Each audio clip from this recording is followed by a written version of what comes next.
Alright guys, let's go ahead and get started here. I had to re-record about 8 minutes of this, so no big deal. Let's go ahead and launch the engine here. And what we're going to do is we're going to make a custom project here. I would continue from the other project, but it's actually on another computer that I don't have access to right now. So we're just going to continue from a fresh project, and we're going to go ahead and start a games project, third person. We're going to call this Fall 21 160 Landmass. It's okay to start with starter content. Desktop, maximum, third person. Make sure that's saved wherever you're saving your projects. In this particular case, I'm saving them for San Diego Community College District. I'm starting a fresh new project here. Now this is going to be a Lumen project. I can't use Lumen on this machine, so I'm going to go ahead and disable that real quick. Out of the way. Project settings. Go into my renderer. Over here on the left.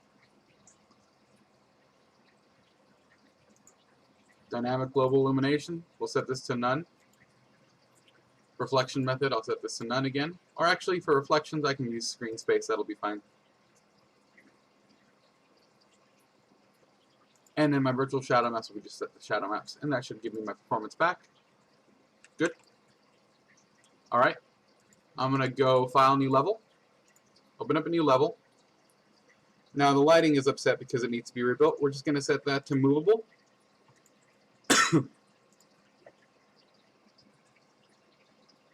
And we're going to go into our light mask settings, and we're going to turn on Force No Pre-Computed Shadows because I want fully dynamic lighting for this, just so this demo will go smoothly. And I'm going to very quickly save this level. So let's go ahead and Control S, and I'm going to create a new folder. I'm going to call this Maps, and I'm going to save this as Landmass Demo. Cool.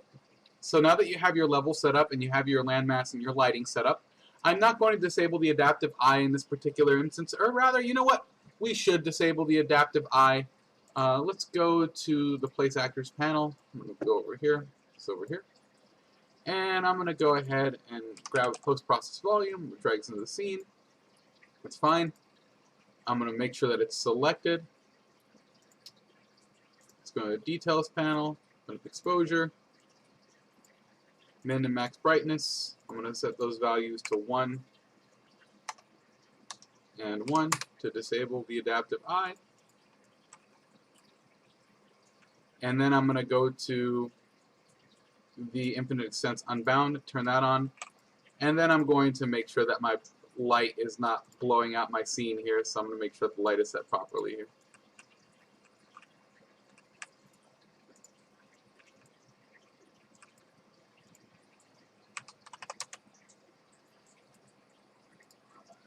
I think that'll be okay for now. Pi is fine for this example, and you guys can see that fairly well. Okay, make sure you save the level. And the next thing that we want to do is we want to actually open up the plugin. Go to Edit, Plugins, and look for Landmass, all one word. Go ahead and click on the Enable button, and it warns you that this is going to be a beta version, probably removed. It's not likely for it to be removed. It's a fairly robust toolkit. Go ahead and hit yes, and then the engine is going to ask you to restart. Hit restart now. The engine will not crash, it will close, and then it will reopen.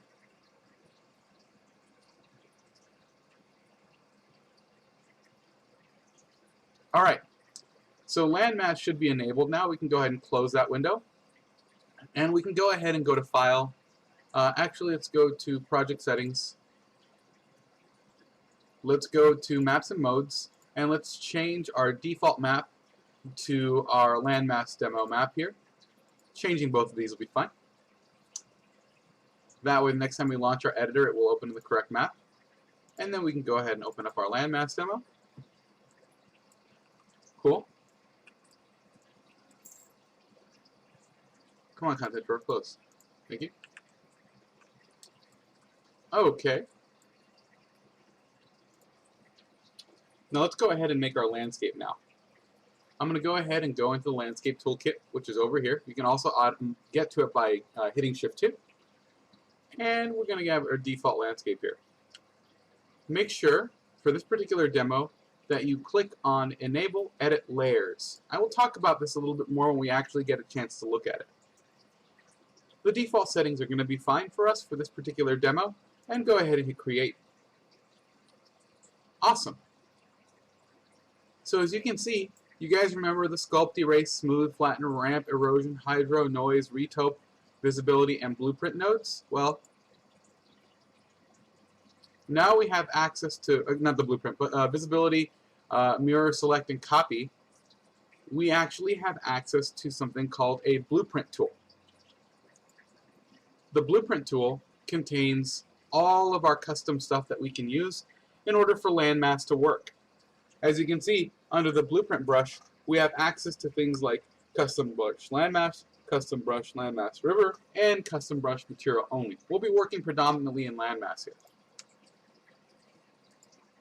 Let's go ahead and go back to manage, and let's go ahead and zoom out here so we can have a look at our environment. Let's go ahead and erase our, I'm going to go ahead and go back into editing mode here, and I'm going to get rid of the sphere reflection capture actor, and let's go back into the landscape mode, and let's make sure that sculpt is selected. Cool. Let's go ahead and have a look at our level. This is pretty flat. Okay. Now for the purpose of this demo, I'm going to go ahead and go into my content folder here, and I'm going to grab a few Kixel materials, because along with this I'm going to show you guys how to kind of make some Kixel materials as well. Or rather, make a landscape material. Grab some surfaces here. I'll grab grass. I think that's going to be fine. We'll grab just kind of the default grass. I'll grab the low quality grass. That way it keeps the project relatively small. I'm not going to worry about anything in here for now. Just make sure that everything is set up properly. Okay. It's going in my destination path. Okay. Oh, it looks like I need to sign in. I'm going to pause here, and then I'll sign in, and then I'll download that material.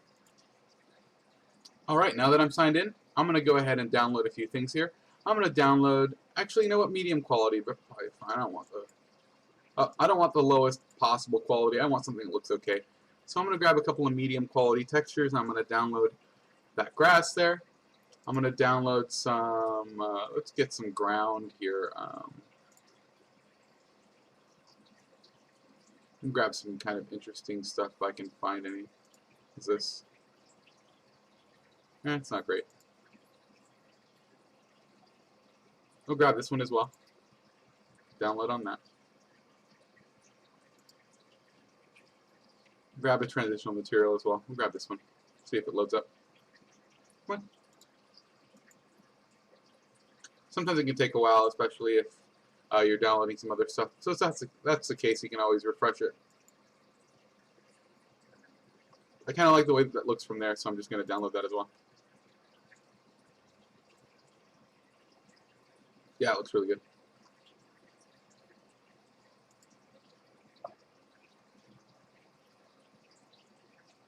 And we'll grab some leaves. My internet's being really slow right now, so this is not going to populate as fast as I was hoping, but I think that'll be fine. There we go. Okay. So grab those back to home. Let's see what I already have. Looks like I have some stuff already that I have already. Okay, so I've got some materials here. This will be fine. Looks good to me. Okay, so I'm just going to have those chambered and ready to go. I'm not going to bring them in just yet. They're downloaded, but I just want to make sure that I have them already. Alright, this is where the fun begins. With the blueprint tool selected, over here in the sculpt panel, under the landscape tool, go ahead and change your blueprint brush to custom brush landmass. Awesome.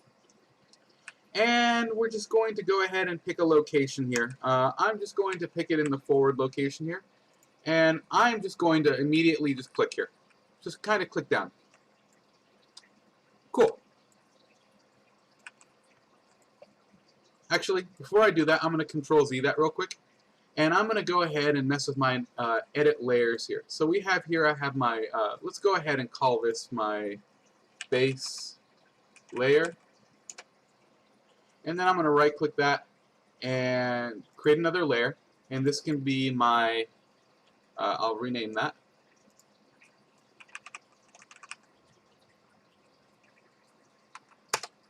Alright, so the cool thing about this is elements that are created in a certain layer can be modified and protected by the layer structure. So let's go ahead and make sure that we're editing things on the landmass layer, and I'm going to go ahead and very quickly make sure that the brush is selected properly.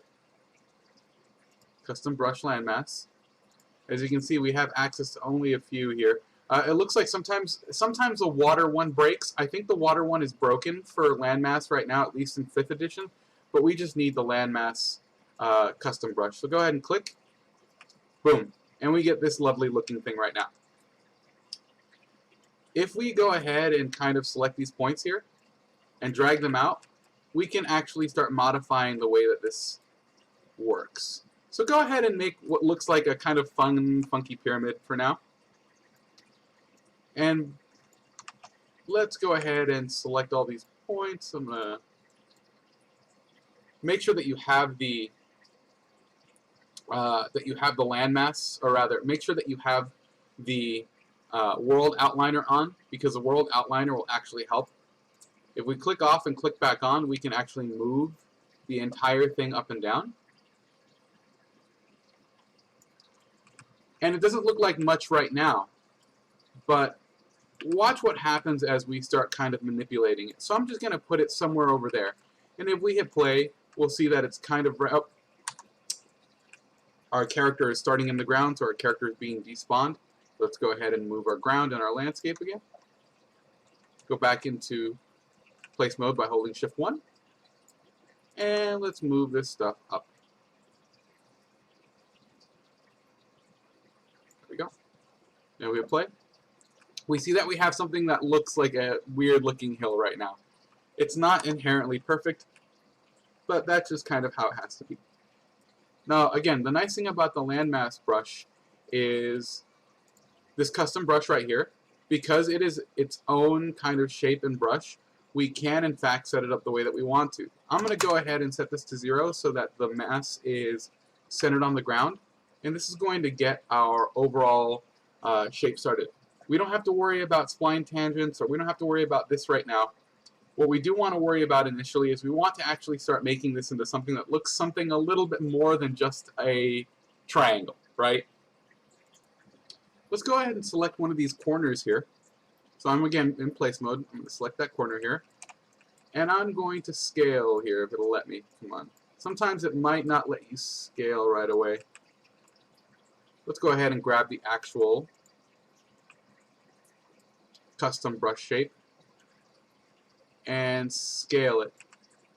This allows us to kind of control the overall scale of the brush, and we can then move it back in.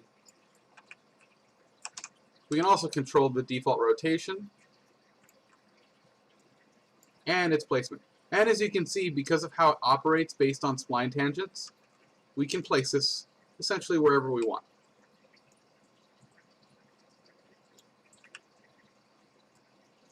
We can also control these individual tangents by clicking on them.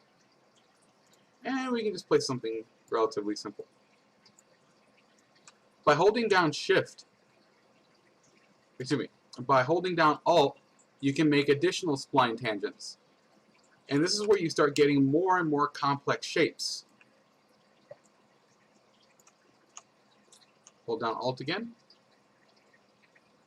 So I'm creating more and more complex shapes as I create more spline pieces. And then you can click on these individual spline pieces and then just kind of move them around to add some interestingness to your actual spline, as well as control like the bezel, the Bezier, sorry.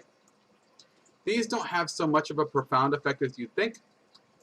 However, changing the spline point, if you right click on a spline, you can actually change its point type, which will in some ways affect how the landmass is going to operate in terms of its smoothness and whatnot. Let's not worry about that right now.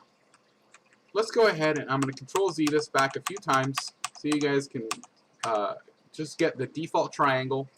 I'm going to make sure to click on the custom brush here. And I can rename this LS Spline. That way we're clicking on the correct spline. And we're just going to move this around. We'll put it somewhere that the player can see it. Okay. Cool. Let's go ahead and actually click on the spline again. And let's look at some of the options that we have when we are looking at the different modes here. So let's go ahead and open up some of these settings down here. We don't have to worry about these for now. But we will have to worry about some of these later. Now, in this particular blueprint allows us to create some dynamic shapes and very automatically create some very interesting forms that can be sculpted on later. For example, let's play around with the cap shape right now. Let me go ahead and make this a little bit larger so you guys can see this. There we go. Changing the cap shape will cap the shape to the size and location of the spline. So if we select the spline and then move it up and down, oh, I just broke it pretty badly. Sorry about that.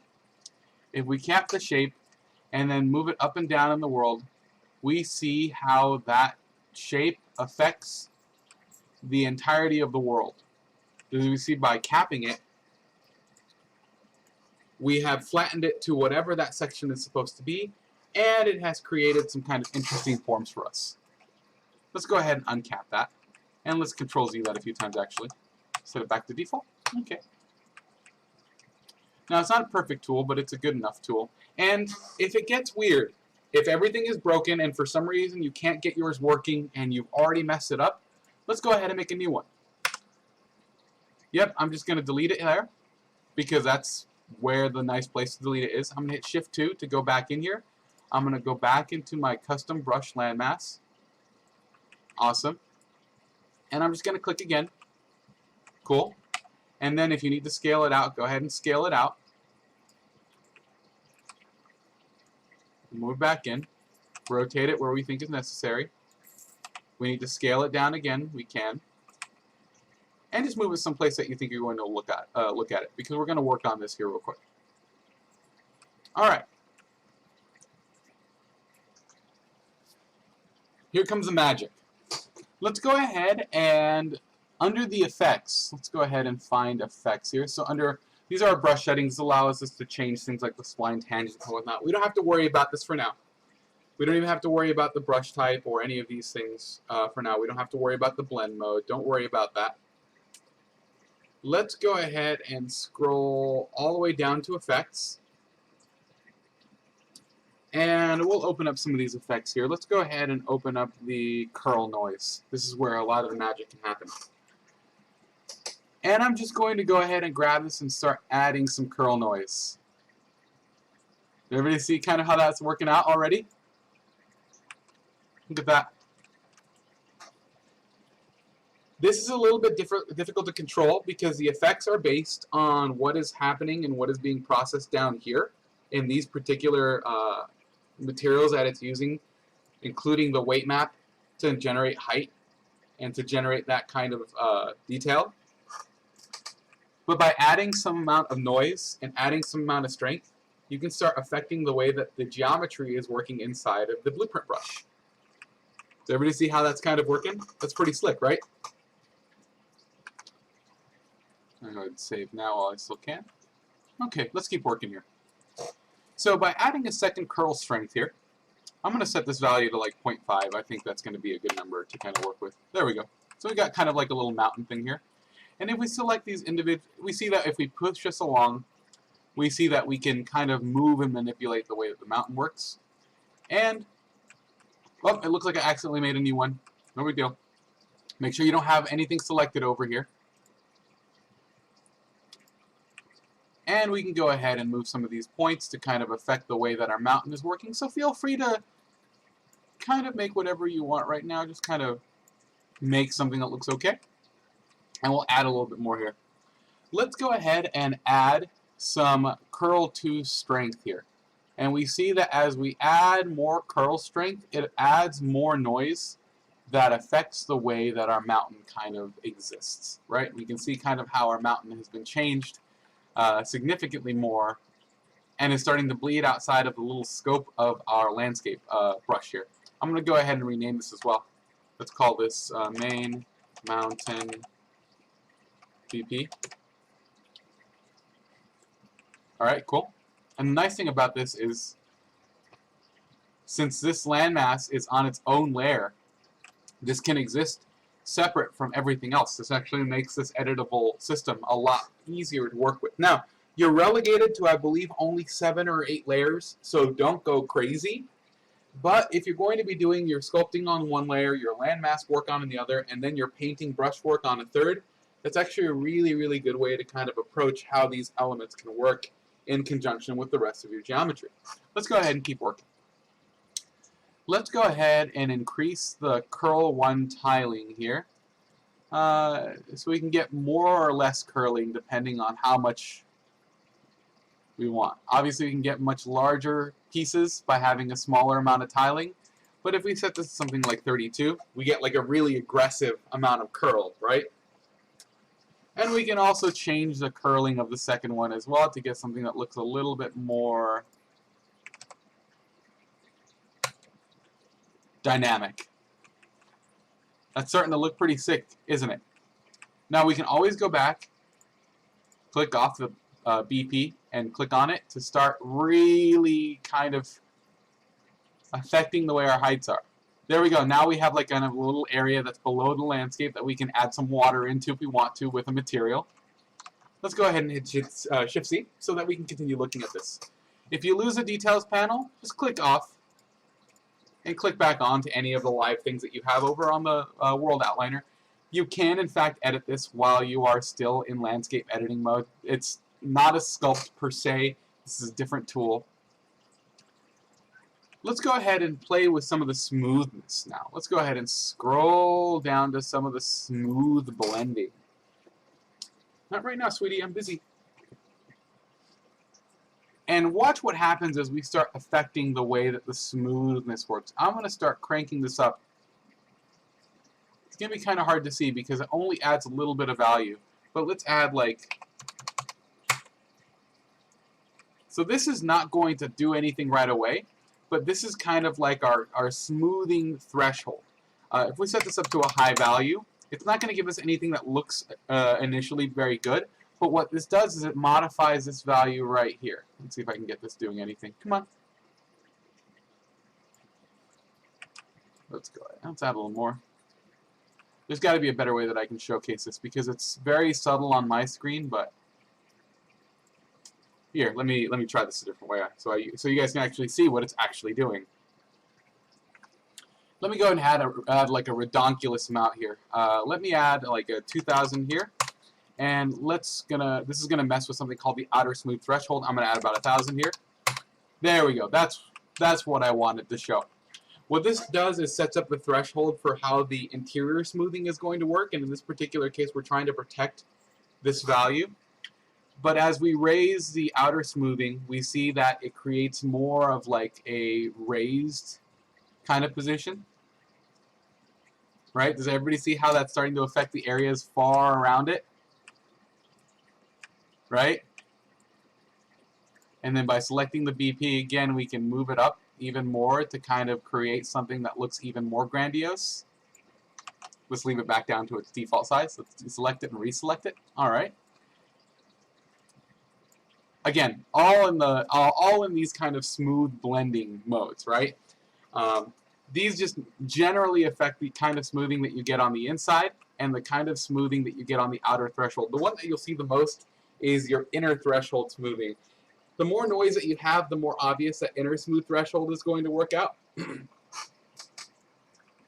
But these two combined, I think the best approach is going to be to set up like an inner smooth threshold of 1,000.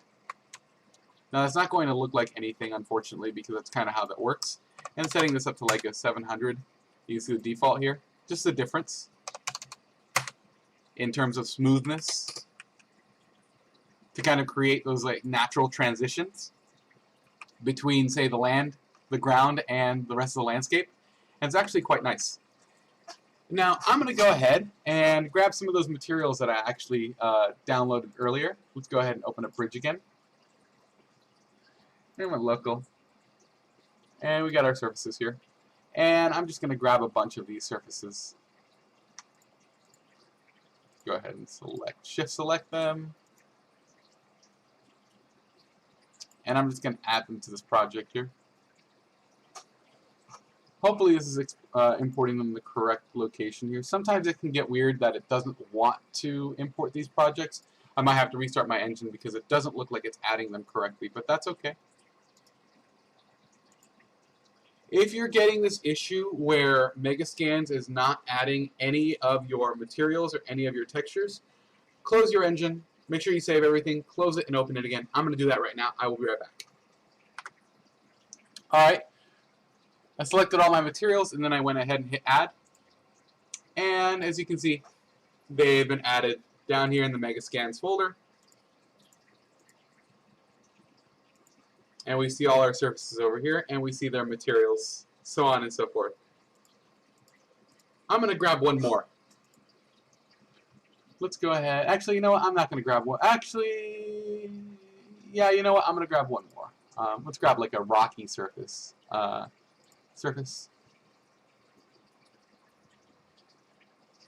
of like a rocky surface. That one's pretty cool. Let's grab that one. Let's download that.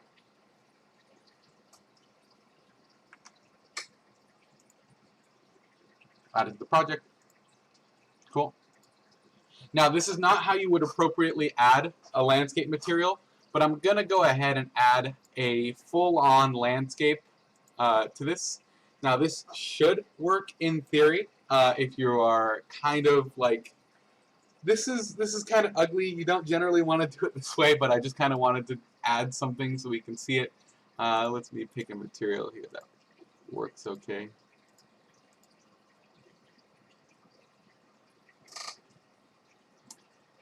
I think we'll add this for now so we can see what it actually looks like here. We'll give that a second to compile and I'll be right back. Alright, again, this is not how you apply a landscape. I just wanted to bring something in so we can see the overall result. Looks like I need to change some of the tiling because the tiling looks atrocious. That's fine. Let me go ahead and open up the tiling.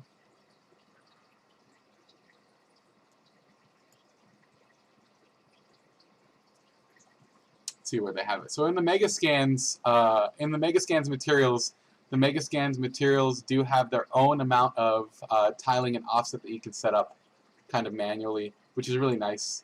Let's go ahead and set this up to like 2 and 2, maybe actually 0.2 and 0.2. That looks a little bit better. Okay. Play to see how bad it looks from up close. Yes, it's gonna tile and it's gonna look bad because it only has one initial layer. But we can see kind of very quickly what is happening with our landscape. We can see kind of how it's playing with the environment. We'll do a full-on texture for this, and we'll come back to this and retexture it using some appropriate landscape materials here shortly. But I wanted to show you guys what this actually looked like with, say, a material applied to it, so you can get a feeling for kind of how it looks. Now, generally speaking, we wouldn't want to play the game from this height. From this height, this works fairly well. We can actually go back and edit that one more time. Oh, wrong screen. Let me close that. And make this a little bit smaller. 0.15. 0.15. If you get too small, it starts getting kind of ugly. Yeah, it's starting to get a little ugly, but this is still tolerable. Yeah, I think that'll be fine for our purposes right now. Obviously, we can see a lot of the problems in the distance, but we can fix those, and I can show you guys how to fix them here in a sec. All right, let's kind of keep going here. So the cool thing about this is, even though we don't have our appropriate kind of landscape or landscape texture set up, we can see that there's still a lot of stuff that you can do with the actual blueprint brush, which makes this incredibly powerful to kind of work with. And the nice thing about this is once you actually get this set up in a way that makes sense, you can actually start texturing this using the same system, and I will show you guys that here shortly. So let's go ahead now and kind of make a few of these bad boys so that we can kind of move these around and kind of explore. Let's move this over here. I'm just going to back this up over here. I'm going to go ahead and go back to the landscape setup by pressing Shift and 2, and let's go ahead and go back to the blueprint brush. Let's go back to the landmass layer, and let's go ahead and add another custom landmass brush. And we can just click again. Now this one we can have a little bit more fun with. Let's go ahead and kind of make kind of like a complementary range here. I'm going to select this piece over here, and I'm just going to put this over here. And I'm just going to move this down here for now. And then I'm going to go ahead and click on this, Alt and left click, and just kind of move this over here. And I'm going to do the same thing over here, probably Alt and left click and move this over here so I get something that's kind of like a solid chunk. And then I'm going to select this custom brush, and we're going to call this empty range right. Okay, now we have it selected. We can go ahead and start kind of playing around with overall positioning. We can move it down in the world. We can move it up if we need to. I'll leave it at the default spec. Cool. And let's go ahead and rotate it maybe a little bit so it starts to coincide a little bit with what is happening over here. So we're starting to get a little bit of collision over there, but that's fine. Let's go ahead and make sure that the mountain range right is selected, and we'll go up here. And let's go ahead and add some strength here. We'll add some curl strength. You can see how those two are now starting to kind of affect each other. And we'll add a little bit more curl strength here. Alright, we'll double the curling here to 32 here. We'll get some, actually 64 might be. Oh, that's a little too aggressive. Let's go back to 32. Select the brush, make sure you've got it selected. And then we can kind of mess with the tiling to get a result that we're looking for. We've got kind of like this nice chiseled area that we have already, which is really kind of cool. And we can add maybe 1,000 inner smooth here, and then like maybe 1,000 outer smooth to kind of soften those transitions. You can see how these two blueprints kind of play with each other. Now if we take this blueprint and move it, we see that our landscape is in fact affected by its positioning. How awesome is that? Now you can't affect this the same way by moving these up and down. Those pins have to be at the ground, right? But let's say we wanted to affect this one. Let's select, deselect and select it. Sometimes these can be a little bit tough to click. There we go. And let's move the mountain range back into position here.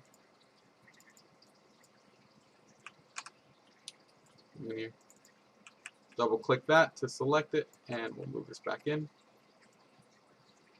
We see kind of how the overall range is being affected by our positioning. We're getting some bleed through over there on the other side because our area is getting a little bit too big. That's okay. We can go ahead and grab the right range and then scale it down a little bit. We can see that it's trying to tile on the other side. We don't want that. We can go ahead and move this in a little bit more.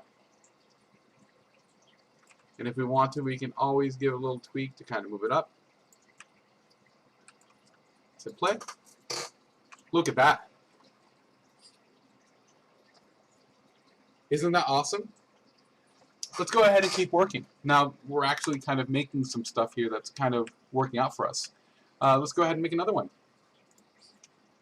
Another custom brush landmass. I'm going to click this one over here. Cool. I'm going to scale this bad boy. We can just kind of live over here. And I see that we're getting some issues over here with spiking. This is kind of a bug in the landmass system where you're getting some bleed off from the other landmass over here. We can try to solve that by moving, let's go ahead and click it, by moving some of these pieces over a little bit. As you can see, that kind of solves it. Sometimes you just need to massage it because what's happening is the blueprint is trying to parse at the edge in a way that makes a little bit more sense to it. But again, this is just for kind of very kind of quick and dirty placement. There are some, there is still some sculpting that you kind of have to do to kind of get it put together. All right, we've got another piece right here. We can go ahead and kind of, oh, I move the landscape. Let's go ahead and call this, and we can go ahead and move it on. We're just going to kind of truncate that in the corner. And let's add some curl strength. We can see how the curl strength is affecting the area over there, so you have to kind of be careful with these kinds of tools. Same thing with over there. And we can try to kind of manipulate it. Actually, you know what? Let's do something like this. Let's go ahead and go all the way up. Let's close the material. Don't need static mesh, don't need spline mesh. We can worry about paint layers later when we're actually playing around with an actual material. Let's go ahead and... do I want to invert shape? Nah, I don't want to invert the entire shape of the landscape. Let's go ahead and cap that off and move it down. And let's kind of move. Let's try making kind of like a lake thing here. So as you can see, it starts to interact with the other ones. That's awesome. Do you see kind of how this is very easy to kind of procedurally generate some geometry that you can get? Let's go ahead and touch this a little bit here. Okay, we're going to want to increase some of the fall off there to be able to kind of add some curl strength. Okay, some tiling. There we go, it looks okay. A little less tiling, we got a lump there that I don't like. Okay, cool.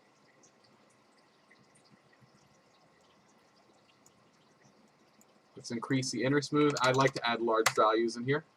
This is where the inner smooth is going to affect it tremendously. Alright, cool. And now we can add, say, let's go ahead and grab this spline again. That was called our South Mountain. Let's actually call this our Mid Lake. Let's go ahead and Control W to duplicate it. I'm going to call it Mid Lake Inner. Make sure that I've got it selected here. So I'm going to try to scale it down here.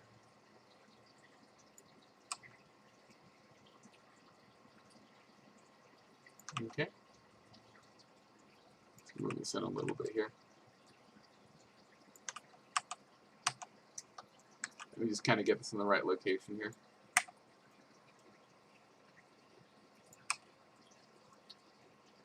So what I'm doing is I'm kind of creating kind of like this deeper area of the lake by kind of just manipulating the brush. There we go. And we'll move this down a little bit more. So it's kind of like the deeper parts of the riverbed, right? We'll move this up a little bit more. And if I need to make any changes to the spline, just kind of manipulate that a little bit. Give it a few tweaks. Cool. Okay. Let's go ahead and make sure the inner is selected. See if we can pair it then. There we go.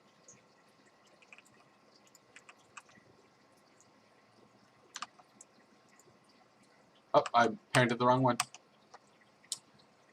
Lake inner. Good lake in there. Okay. And maybe we want to move them both down together here. Get it to be a little bit deeper overall. It's maybe a relatively deep lake. Or we can just kind of move these all together. I'm going to move this into an area that kind of makes a little more sense. Maybe like right there. And you can see how these two splines are kind of working together. To play. Wow, look at that. Amazing. All with just using splines and a little bit of noise and a little bit of understanding of what the system is doing. The Landmass tool is designed to be incredibly user-friendly so that you can actually build out elements as quickly as possible. That is the goal for the Landmass tool. So if we had like an area like this that had to be, say, let's say we wanted to be cheap about it and make some like, I'm not going to use the water plugin. We'll demo that here probably later in the quarter when we're talking about simulations in water. But you can actually go ahead and do something simple like, I don't know, let's go ahead and grab a plane here. Did I actually grab that? No, I didn't. Oh, got to be in place mode. Shift 1. There we go. Bring this up. Scale that out. Cool. We've got kind of a little mountain lake thing going on over there. Let's go ahead and scale it this way. kind of the old school way of doing water, but if we had a nice kind of placeholder texture or something, we'd be able to kind of solve that problem. There we go. But there are other tools that allow us to make water and rivers and whatnot. I'll demo that here probably towards the end of today, or I'll save it during the for the simulation portion. Water is its own plugin.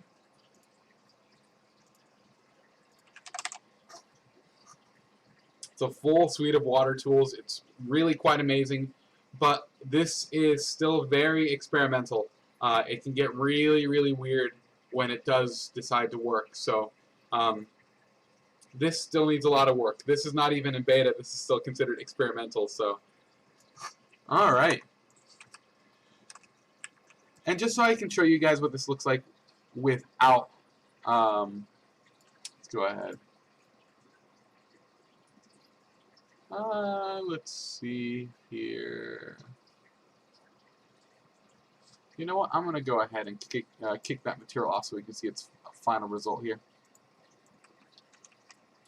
And let's put a basic wall on there so we can see what this looks like once it actually finishes compiling. There we go. We can see kind of overall how our geometry has been kind of working to help us develop our material. I'm going to get rid of that because that's actually incredibly bright on the recording, so let me get rid of that here. Select the landscape. Landscape material, let's kick that off. Cool. And we'll leave this for now. As you can see, this area is not perfect because I didn't actually scale this to the correct amount. Alright. So far, so good. Okay. Let's go ahead and go back in the landscape tool and let's actually observe some stuff that we can do. So the nice thing about these particular tools and this tool in general is that by adding additional layers, let's go ahead and create a new layer. We can call this, say, our sculpt layer. We can actually go to the sculpt. We got our sculpt. And we can actually sculpt on top of what we've already made. Look at that. Are you ready for this? Check this out. We can affect the overall height of what we're adding or subtracting on that layer. Or, if we don't like it, we can always hide it. As you can see, the little red, the red icon shows that painting or sculpting is not allowed. But let's say we're done with our landmass and we have our general forms done. We can continue to work on our geometry in order to add more detail work. And if we don't like that, we can actually clear the sculpting, or we can add, say, more erosion. We can add, say, maybe some regular erosion. We can add some more detail if we really want. We can start really chiseling that out. Oh, maybe I don't like that. Maybe I want a more intense erosion. Oh my gosh, look at that. Maybe I really want to mess this up. And then go in with the slider and just kind of massage to get those details that I really want. Right? Most of this is relatively non-destructive if you know and use the layering tools properly. And if we don't like something, we can actually go ahead and just delete the layer or clear it out completely. Now, as you can see, there's also a button that says Reserve Layer for Landscape Splines. If you are going to put all of your splines on one layer, it might be worth selecting Reserve for Splines, because what will happen here is essentially, like it says, reserving layer landmass 1 for landscape splines will clear it from its content, and no addition, I don't know why they call it that, will be allowed. I'm going to say no for now, but essentially what it does is it converts your landmass spline stuff into something particularly only for spline work. It basically makes it so you can't paint on it. I don't generally like turning that on, but it gives you an idea of stuff that you can do, right? So we've got 3 layers here, so we've got kind of like our higher sculpts, so we can just continue to sculpt in as we need to kind of make even more and more detail. If we want to add noise, we can continue to add more noise until our heart's content. We can make the noise This is a lot finer. Look at that, guys. Oh my gosh. You're on your way to making like those really cool landscapes that you see kind of in Gaia and whatnot. Just with a significant amount of noise and like adding that. And again, if we hide that, we can see kind of our original base layer. Look at how cool that is. See if I can show something else here. If we go into Visualizer and we go into, say, something like layer contribution, we can, in theory, let's go ahead and show the layer contribution, see what each layer is contributing to. So we did this on the sculpt layer. If we go into show, or excuse me, into visualize layer contribution, we can see exactly what is being contributed on this particular layer from this particular sculpt. And we can see kind of overall how this detail work is applying in different places. If we turn that off, we can see that it turns off. This is actually super useful to showcasing things like what is happening on each individual layer. There's nothing on the layer debug, unfortunately. Let's do normal visualizer. We can always do wireframe on top to see kind of how this is already developing out. We can notice any kinds of problems, and we can continue to work knowing that our landscape system is going to try to fix a lot of our problems. This is one of the benefits of using a landscape system, and unfortunately one of its drawbacks, because the Epic crew really wants to use Nanite when it comes to meshes like this. There are some advanced workarounds. I'm not going to discuss some of these advanced workarounds until I actually start to get into the landscape stuff into the intermediate course. But essentially what you would do is you could probably export this element or export your finished landscape, whatever you wanted to build out, break it up in Maya or in Blender, and then re-import those elements or pieces as Nanite pieces back into Unreal. And you can see that how as we zoom out, the landscape actually optimizes. Does everybody see kind of how it's optimizing as we're getting in closer and further? Optimizes based on our overall distance. So the landscape is actually fairly well performing, mostly because of how it operates at the LOD level. I'm not going to cover how to optimize this just yet. Essentially, the default optimizations are going to be fine, at least for now. We don't have to worry about collision because collision's already fine. This is fairly straightforward, right? We don't have to worry about any additional stuff. All we have to worry about with the landscape tool for now is how to create these kind of interesting elements and kind of work from there. Alright, so we've covered landmass, and we've covered some of the sculpting tools, and we've covered some of the, let's go ahead and look here, visualizers. Layer contribution isn't going to showcase very much, because what layer contribution is going to show is essentially the sculpt that the layer has been contributing to. This is kind of a misnomer. As you can see, our layer contribution doesn't indicate stuff that we haven't painted. For example, select my sculpt. See what I mean? How when I'm sculpting, it shows me what's contributing on that layer. This becomes more important for the sculpting when we actually start getting much more complicated, much more intense levels of detail when it comes to sculpting.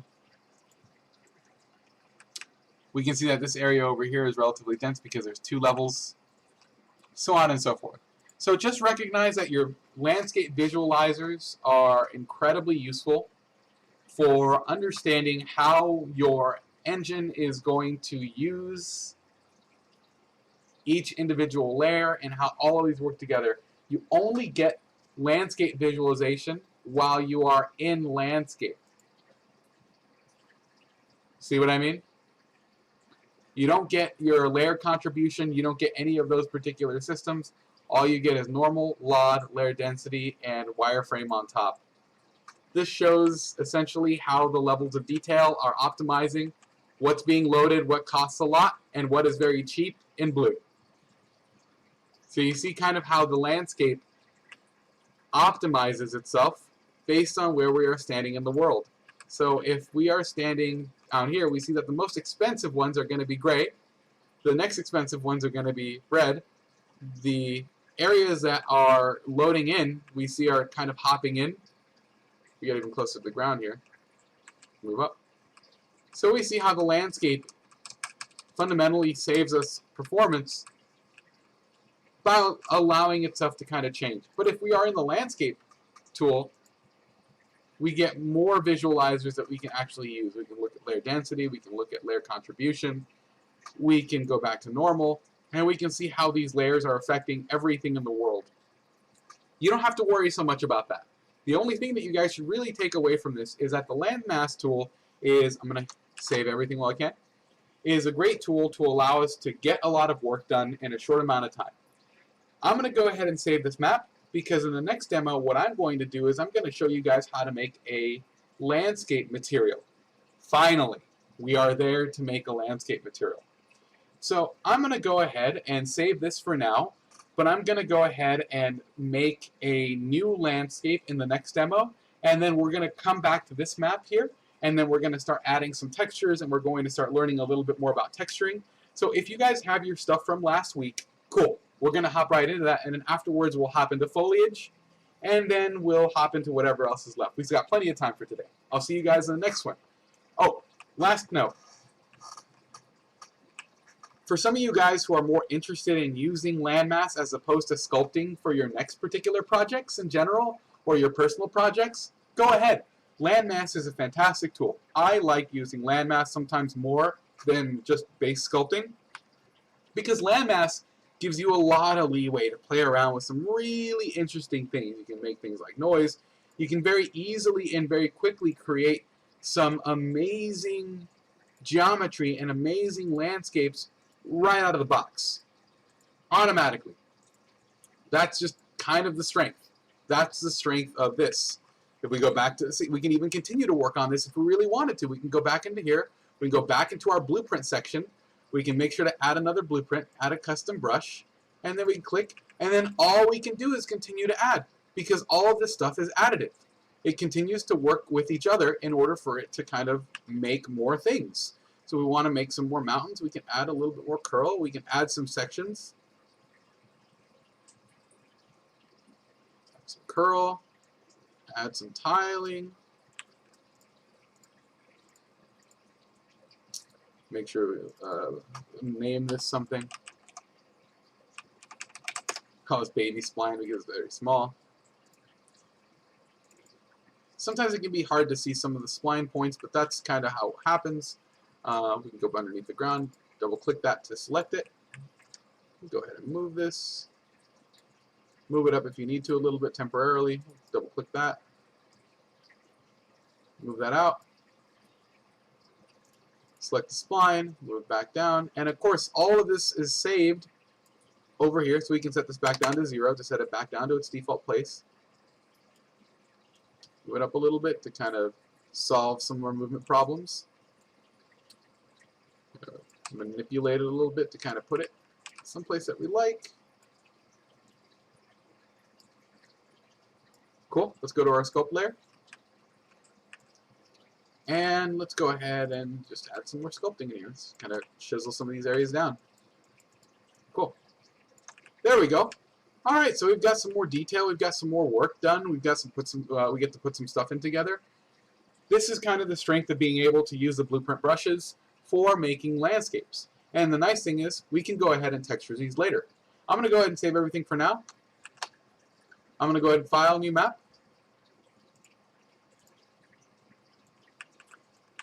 Awesome. Okay, I'm going to go ahead and make a quick and dirty landscape. I'm going to use a height map that I already have. So I'm going to import a height map from a file. Okay, height map's in. We fit that to data. I'm going to leave everything alone for now. This is going to be fine for me. I'm going to hit import. Actually, I'm going to do...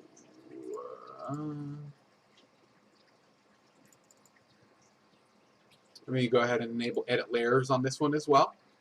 I'm not going to put a material on there right away. I think what I'm going to do is...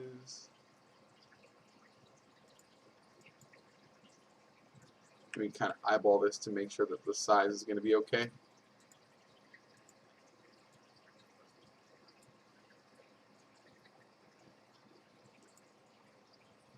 Yeah, I think that'll be fine. Let's hit import.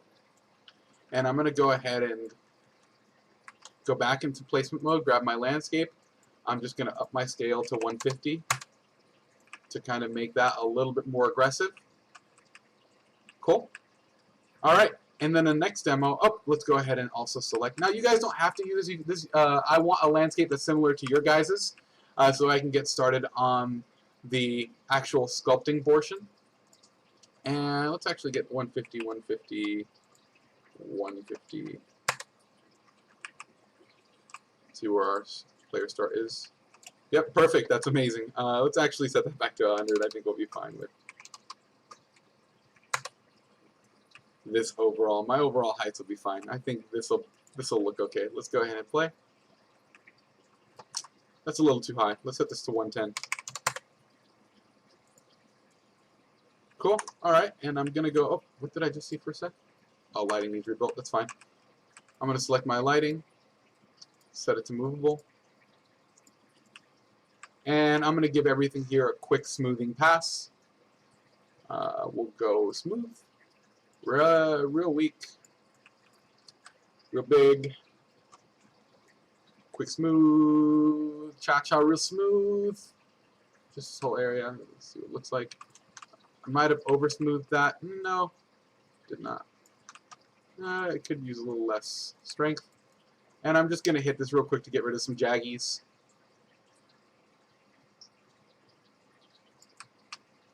This is probably similar to something that you guys would have.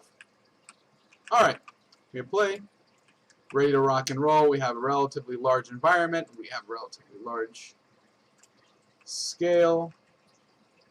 Okay. In the next demo, I'm going to show you guys how to actually start painting.